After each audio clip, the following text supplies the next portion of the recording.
গত 18 সালে ধানের শীষের প্রতীক জনাব তারেক রহমান যার হাতে দিয়েছিল, আমাদের প্রাণপ্রিয় নেতা, দীর্ঘদিন যার সাথে আমরা গত 25টি বছর তার সাথে যুগদল করেছি, আমাদের অভিভাবক, আমাদের প্রিয় নেতা জনাব সাইফুল আলম নীরব সভাপতির আসন গ্রহণ করেছি। আমার প্রাণপ্রিয় নেতা, যিনি আমাকে এই তেজগাঁ থানা যুবদলের দায়িত্ব দিয়েছে, আমার অভিভাবক জনাব সাজ্জাতুল মিরাজ ভাই।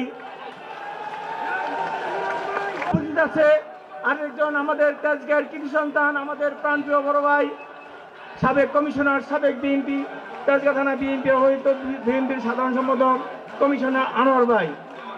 আমাদের মাঝে উপস্থিত আছে ঢাকা মহানগর উত্তরের আমাদের দীর্ঘদিন, আজকে পরে 25টি বছর তার সাথে যিনি দুইটি কমিটির দায়িত্ব ছিল, সাইফুল আলম নীরব ভাইয়ের কমিটির দায়িত্ব ছিল, এস এম জাহাঙ্গীর ভাই, মিল্টন ভাই, পাবেল ভাইয়ের কমিটির দায়িত্ব ছিল আমাদের প্রিয় নেতা মনিরুল ইসলাম স্বপন ভাই।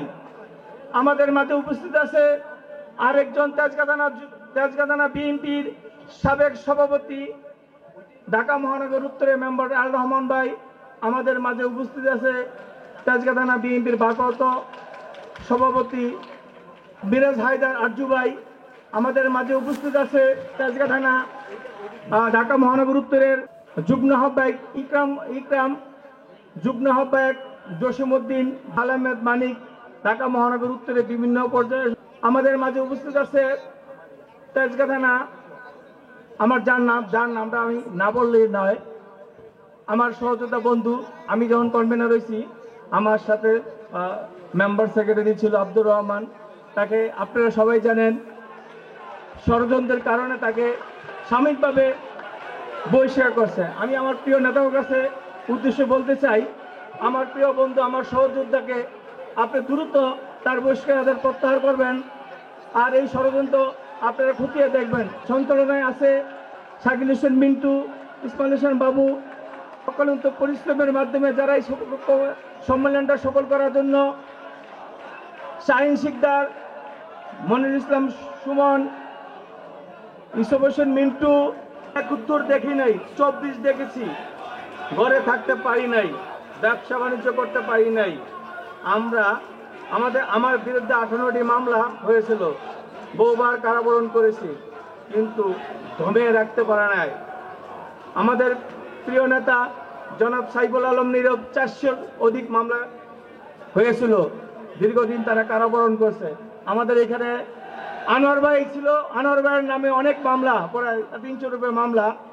আমাদের মিরাজ ভাইয়ের রূপে অনেক মামলা। আজকে এই 5ই আগস্ট যদি দেশ স্বাধীন নয়তো আমরা হয়তো এই মিরাজ ভাইকে আমাদের মাঝে ফিরে পাইতাম না, হয়তো তাকে গুম করতে হইতো, তার লাশটা কোথায় দেখতো আমরা জানতাম না। আমরা এত নির্যাতন হয়েছি, কিন্তু মাঠ কখনো ছেড়ে যায়নি, পিছিয়ে হয়নি। আমরা সেই সহযোদ্ধা। বিএনপি সবসময় ভোটের রাজনীতি করে, বিএনপি একটি গণতন্ত্রের উদার রাজনৈতিক দল। কমিটিগুলো যেন থানা কমিটির দায়িত্বে ছিল, আবারও বর্তমান সেই আগামী ওয়ার্ডগুলো আপনারা কমিটিগুলা সেই ব্যবস্থা করবেন। আপনাদের সিদ্ধান্তই যাকে যোগ্য মনে করবেন সেটাই চূড়ান্ত হবে।